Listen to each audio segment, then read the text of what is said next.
বন্ধুরা, কেমন আছেন সবাই?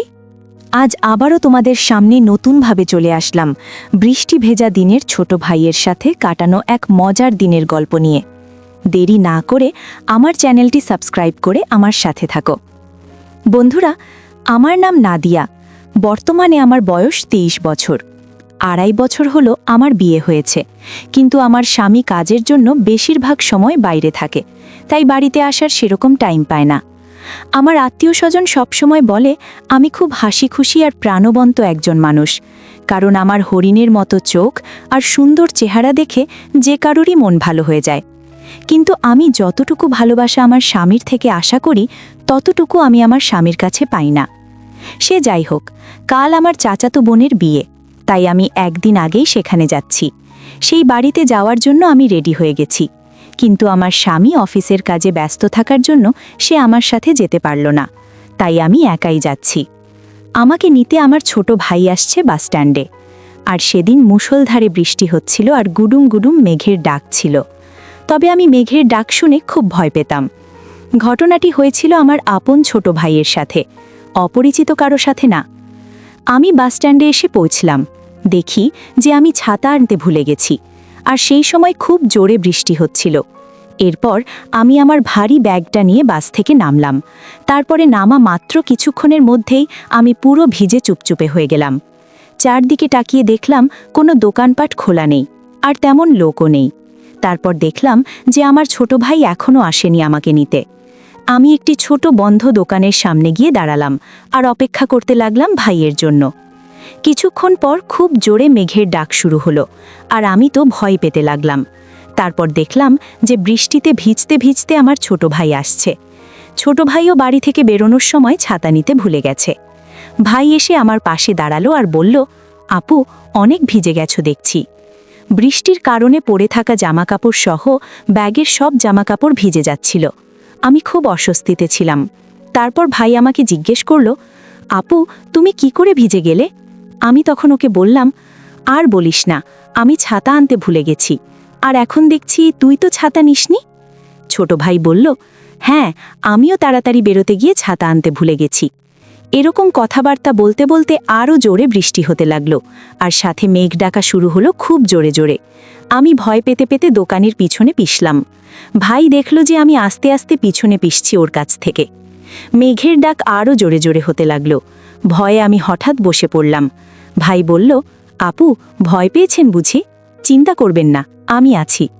আমি বুঝলাম ও আমার জন্য চিন্তিত হয়ে পড়েছে। একটু পরে এমন জোরে মেঘ ডেকে উঠল, আমি চিৎকার দিয়ে দোকানের খুঁটি শক্ত করে ধরলাম। কিছুক্ষণ পর বুঝতে পারলাম চিৎকার দেওয়ার জন্য ওই মুহূর্তেই ভাই চমকে গেছে। তারপর আমার ভাই বুঝতে পারল যে আমি খুব ভয় পাচ্ছি। তখন ভাই আরেকটু সাহস নিয়ে আমাকে শান্ত করার জন্য বলল, চলো একটা ভালো জায়গায় দাঁড়াই।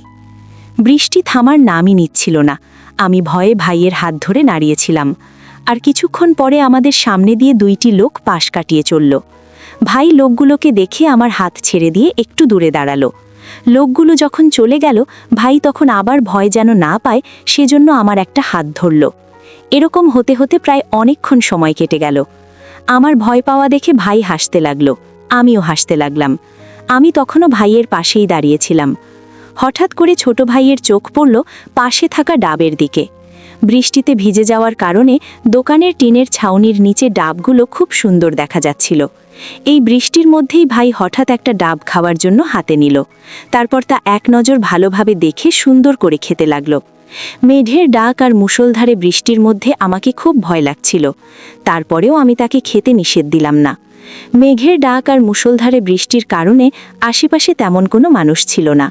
ছোট ভাইয়ের খাওয়া দেখে আমার কেমন যেন ভালোই লাগতে শুরু করলো। ডাব খাওয়ার পর ভাই আমার পাশেই দাঁড়িয়ে রইল।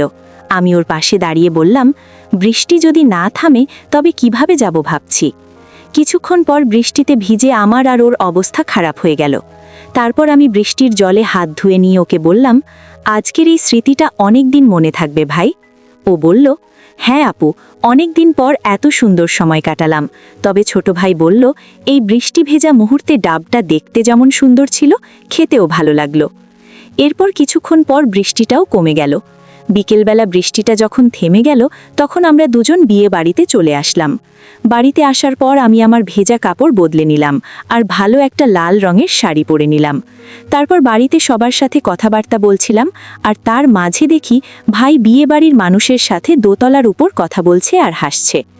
একটু পর আমার দিকে তাকিয়ে হাত দিয়ে আমাকে উপরে যাওয়ার জন্য ডাকছে। আমি ওর দিকে মাঝে মাঝে দেখছি আর হাসছি। তখন আমার একজন বৌদি আমাকে বলল, নাদিয়া, তুমি একটু দোতলায় গিয়ে রান্নাঘর থেকে 3টে প্লেট এনে দেবে? আমি বললাম, হ্যাঁ বৌদি, কোনো ব্যাপার না, আমি এক্ষুনি যাচ্ছি। আমি দোতলায় গেলাম আর দেখলাম যে ভাই সিঁড়ির কাছে দাঁড়িয়ে আছে। তো আমি ওকে জিজ্ঞাসা করলাম, প্লেট কোন ঘরে রয়েছে? ভাই বলল, সামনে গিয়ে 3 নম্বর ঘরটায় প্লেট রয়েছে। দোতলায় কেউ ছিল না, সবাই নিচে কাজে ব্যস্ত। আমি সেদিকে যেতে শুরু করলাম, আর আমার সাথে সাথে ছোট ভাইও আসছিল। ঘরের সামনে গিয়ে দেখতে পেলাম এই ঘরটাতে বিভিন্ন রকম বিয়ের বাজারে ভর্তি। ডানে তাকাতেই দেখি ভাই আমার সামনে। আমি ঘরের ভিতরে গেলে ভাইও আমার সাথে এলো। ভাই বলল, আপু, একটু বসো, তোমার সাথে একটু কথা আছে। আমি তখন বললাম, এখন তোমার কোনো কথা শোনা যাবে না, সবাই বাড়িতে কাজ করছে। বৌদি যদি কাজ রেখে গল্প করতে দেখে তাহলে মন খারাপ করবে। বন্ধুরা, এখনও তোমাদেরকে আমার এই ছোট ভাইয়ের নামই বলা হলো না। ওর নাম আদনান, বয়স 12 বছর। সে আমার আপন ছোট ভাই। দেখতে ছোট হলেও তার ভিতরে দায়িত্ববোধটা ছিল অনেক। তবে সে খুব দায়িত্বশীল, তা বাইরে থেকে বোঝা যায়। আমি খুব খুশি যে এমন একটা ছোট ভাইকে পেয়েছিলাম। যাই হোক, আমার কথা শুনে ভাই আমাকে বলল, আপু, এখন বাড়িতে অনেক মানুষ থাকলেও সবাই কাজে ব্যস্ত। আমি বললাম, আমি যদি এখান থেকে প্লেটগুলো না নিয়ে নিচে যাই তাহলে বৌদি উপরে চলে আসবে। আদনান বলল, আসলে আমাদেরকে কেউ কিছু বলবে না।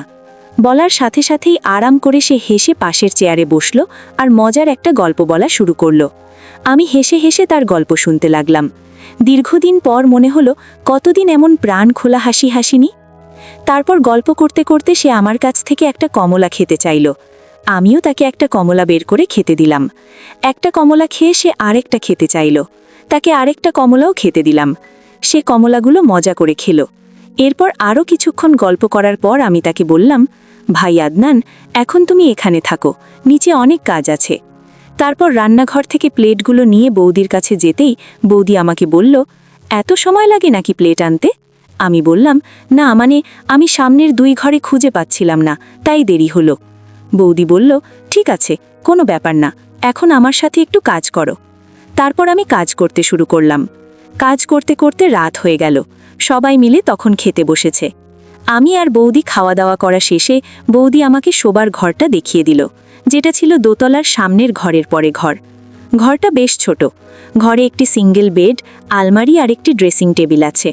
শোবার সময় আমি কাপড় বদল করলাম না, কারণ বাকি কাপড়গুলো বৃষ্টিতে তখন ভেজা ছিল। তারপর দেখি আদনান ভাই আমার ঘরে এসে চারদিকে আর ঘরের বাইরেটা দেখে নিল। আমার মনে হলো সে কি যেন খুঁজতে ছিল। যখন কিছু দেখতে পেল না তখন ভাই পাশের চেয়ারে বসল। আপু, আমার কিছু খেতে ইচ্ছে করছে, যদি কিছু খেতে দিতে। আমি বুঝতে পারলাম আদনানের তখন কমলা খেতে ভালো লেগেছে, তাই সে এখন আবার কমলা খেতে চায়। তারপর তাকে 2টি কমলা বের করে দিলাম। সে মজা করে খেল। ভাইয়ের কমলা খাওয়ার ভাব দেখে আমার খুবই ভালো লাগছিল। তারপর আমাকে বলল, বাইরে খুব বৃষ্টি হচ্ছে, তাড়াতাড়ি ঘুমিয়ে পড়ো। ওর এই কথা শুনে আমিও একটু হেসে বললাম, ঠিক আছে। এরপরে আদনান চলে গেল। ছোট ভাই আদনান আর বড় দাদা একই ঘরে ঘুমোতো। তারপর আমি ঘরের দরজার পর্দা নামিয়ে রেখে শুয়ে পড়লাম।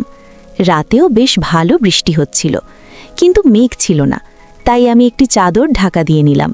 আর কিছুক্ষণের মধ্যেই আমি ঘুমিয়ে গেলাম। প্রায় মাঝরাত 2টোর সময় আমার ঘুম ভাঙল মেঘের ডাক শুনে। মেঘের ডাক শুনে আমি একটা জোরে চিৎকার দিয়ে উঠেছিলাম। তখন আমি দেখতে পেলাম বাড়িতে লাইট নেই, বৃষ্টির কারণে। তারপর আমার আর ঘুম পাচ্ছিল না, তাই আমি এক সাইড হয়ে ঘুরে শুয়ে থাকলাম আর ঘুমানোর চেষ্টা করছিলাম। কিছুক্ষণ পর আমি বুঝতে পারলাম কেউ যেন আমার ঘরের ভিতরে এলো। আমি বুঝতে পারলাম এটা আমার ভাই আদনান ছাড়া আর কেউ না। সে আমার চিৎকার শুনে দেখতে এসেছে, তাই আমি নির্ভয়ে শুয়ে আছি। তারপর ছোট ভাই আদনান আমাকে বলল, আপু, একা একা ভয় পাচ্ছ না তো? যদি ভয় হয় তাহলে বল, আমি তোমার পাশে বসে থাকব। তখন আমি বুঝতে পারলাম ছোট ভাই আদনান কেন আমার কাছে এসেছে। সেদিন রাতটা বিয়ের আনন্দ, মেঘের ডাক, মুষলধারে বৃষ্টি এবং ছোট ভাইয়ের সাথে গল্প ও বিভিন্ন রকমের আনন্দতে কেটেছিল। সেই দিনের কথা আমি কোনো দিন ভুলব না। আমি এরকম ভাই পেয়ে খুব খুশি। আমার ছোট ভাইয়ের কাছে আমি খুব কৃতজ্ঞ। তো বন্ধুরা, ভিডিওটি আজকের মতো এখানেই শেষ করলাম। পরবর্তীতে আরও সুন্দর সুন্দর গল্প পেতে একটা লাইক দিয়ে চ্যানেলটি সাবস্ক্রাইব করে সাথেই থাকবেন। দেখা হবে পরের কোনো নতুন ভিডিওতে। সেই পর্যন্ত সবাই সুস্থ থাকুন। ধন্যবাদ।